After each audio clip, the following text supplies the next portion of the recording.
من قرية بلبيس محافظة الشرقية سافرت ألمانيا مع جوزها عبد الرحيم بعد ما وعدها بحياة تانية وإنها هتكمل دراستها هناك. بس الحقيقة إنه كان بيجهز لها سجن مش حياة.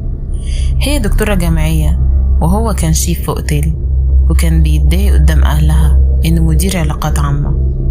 عبد الرحيم اتجوز إيمان وخلف منها 3 أطفال، بس اللي كان بيصرف عليها ولا عليهم، واللي بيتقال إنه كان بيصرف على عيلته ويبعت لهم فلوسه كلها، وهي اللي كانت بتشتغل وتصرف على نفسها وعلى أولادها 3.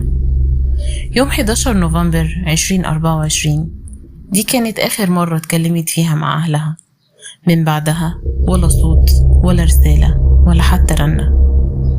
أصحابها بدأوا يدوروا، أهلها بلغوا السفارة وبلغوا الخارجية، وبعدها ب7 شهور جالهم اتصال: لقينا جثة ست في غابة بس مش متأكدين هي مين. وكانت الصدمة